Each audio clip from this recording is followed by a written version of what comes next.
Kevin Deal here, and on today's episode we're going to be doing an in-depth review on the Canon RF 28-70 f2 USM.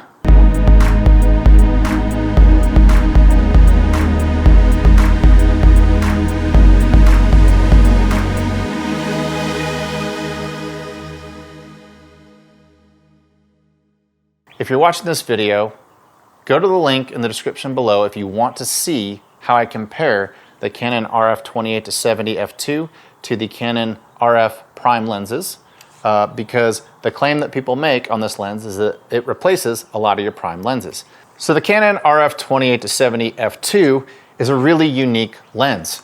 I know a lot of you probably think, well, what's it like compared to the RF 24-70 f2.8 or even an EF 24-70 2.8? I'm going to say right off the bat that you probably shouldn't compare these two lenses because, in my opinion, they're not made for the same photographer. I'll do an in-depth review on the 24-70 versus the 28-70 at a later date, but I want to make sure that I get off my chest that this is a specialist lens that's intended for a specific type of photographer, whereas a 24-70 2.8 is a general lens. It's kind of like a shorter version of a 24-105 f4, but instead it's a 2.8 and you sacrifice 35 millimeters of the long part, okay? But they're not made for the same photographer. So who is this lens for? You're talking about f2 from 28 all the way to 70. That is a really unique design. Now, the reason why you're even able to do this is because back in the day when you had DSLRs and you had a mirror and all that, you couldn't design a lens like this because of flange distances and things like that. Now, when Sony hit the market and they started making these mirrorless cameras, they were advertising them as, hey, everything's smaller. And that's true, you could get them smaller, but then other companies, Canon being a lens company first and a camera company second, said, hey, how can we push the boundaries of our optics? With this flange distance and with this new technology, we can actually produce lenses that we were never able to produce before.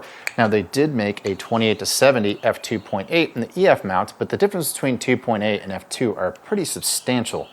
So I said this is a specialist lens, so who's the specialist that this is made for? Wedding photographers. I occasionally shoot weddings, and I've done an entire wedding with just this one lens, with the exception of the couple's portraits. I can use it for the ceremony. Within a matter of a second, I can go from 28 to 70 at f2 and get some very different looks.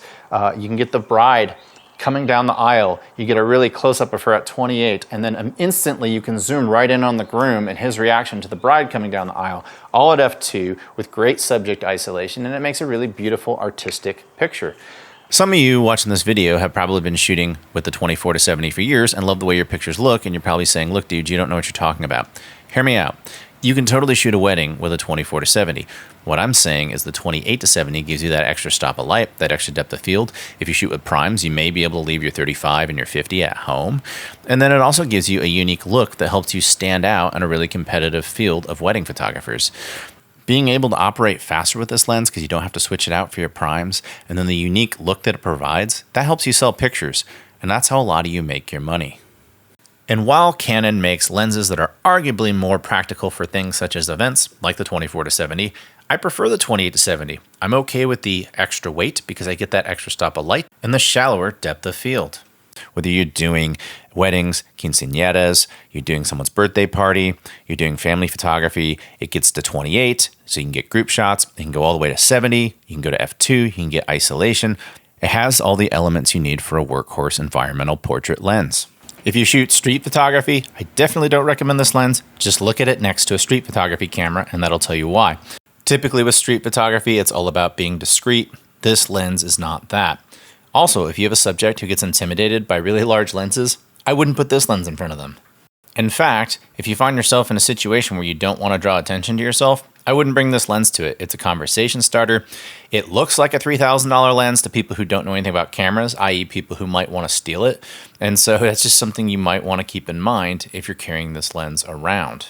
So in other words, don't take this lens on vacation. Go get yourself something like a 24-105 or something that'll make you cry a lot less if it gets stolen. If you shoot architectural photography or landscape photography, I don't recommend this lens. It doesn't really get wide enough for real estate or architecture. For landscapes, it may not get wide enough for you anyway, but it's also a pretty heavy lens, and you probably have a bunch of stuff in your bag already, and weight is a consideration if you're out there hiking and doing landscapes. Plus, when you stop down to like f8, f11, the differences between all the lenses become less and less apparent. I would recommend going with something different, like maybe the RF 14 to 35 f4 or the RF 15 to 35 f2.8, or if you're on the EF mount, a 16 to 35 2.8. But hey, if you do find yourself using the RF 28 to 70 for landscapes or street or whatever, rest assured, like all L lenses, it's weather sealed. If you do commercial work, this lens has commercial written all over it. I love the look it provides. I've used this lens to help a lot of businesses develop their visual aesthetic. I absolutely recommend this lens for commercial work. I usually pair it up with a wide angle and then maybe like my 85 for headshots. So let's talk studio photography. This lens, to me, if you're a professional studio portrait photographer, is a must-have. It covers me at 28, 35, and 50 millimeters. I own the 51.2, but I often will leave it at home in favor of the 28 to 70. I leave the 51.2 at home because I'm not shooting at 1.2 in the studio. I'm usually stopped down between 6.3 and f11, and when you do that with most lenses, the sharpness is about the same. I still bring my 85 millimeter because I like to get a little tighter, but not all portrait photographers need to shoot at 85. Some of you shoot at 35 and 50. If that's the case, this may be the only lens you ever need.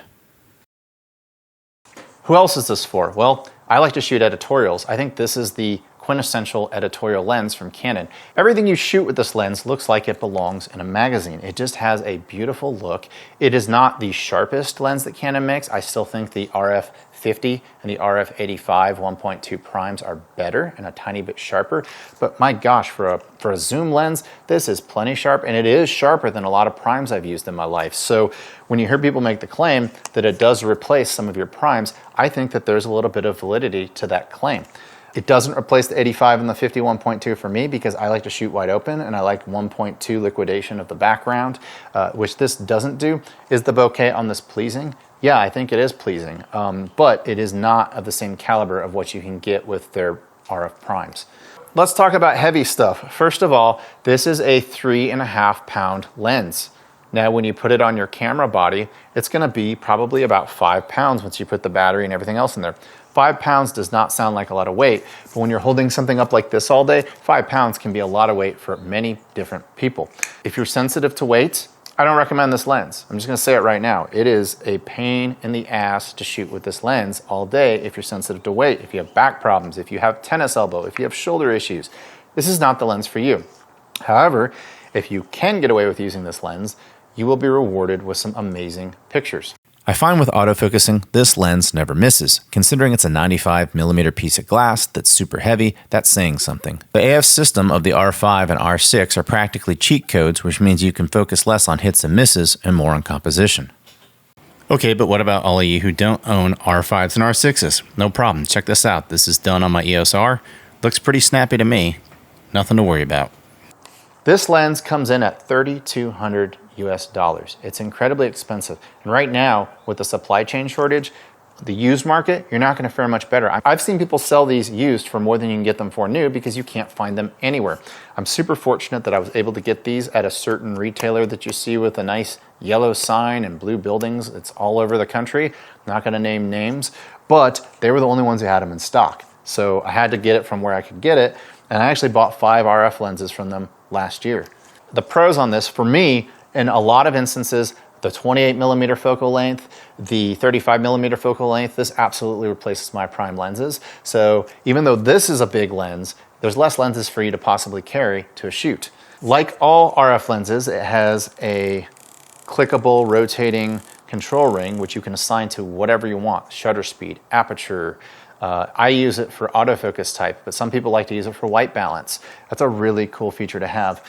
This lens also locks, so you don't have what's called lens creep over time. That's pretty cool.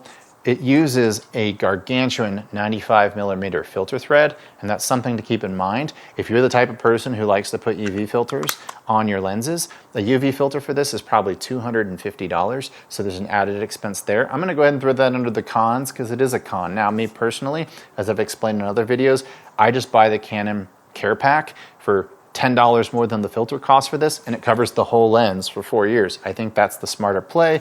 That way you don't have to put anything in front of your expensive glasses you just paid for.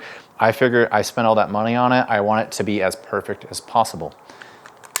Once again, another con, the price on this. The price on this is super expensive, $3,200. That's a big investment for somebody to make. I would say if you're not a professional photographer, this might be a bit of a stretch for you to pay for. That's a lot of money if you're a hobbyist, but hey, it's your money. Another con of this lens, IS. There is no IS. There's no image stabilization. So if you have an R5 or an R6, you have the in-body stabilization, which claims up to 5 stops. I don't think that's technically true. I think it's closer to 3. But another thing to keep in mind is if you're shooting this lens at f2 and you're outdoors and you're keeping your shutter speed up, do you really need image stabilization in the first place? I will absolutely not recommend this for video. You have to get some really amazing gimbal. And you think about a cage and a handle and a Tomos Ninja and all these other things that you'd have to put on a cage or even a gimbal, and you're talking about an incredibly heavy setup. I don't recommend this at all for video. Now, you may be watching this video and thinking to yourself, well, actually those videos look pretty good. And you're right, it's a really good lens. It has really good optical quality, but that's not the point. The point is, hand holding this, even with IBIS, as you see right here, is a little shaky.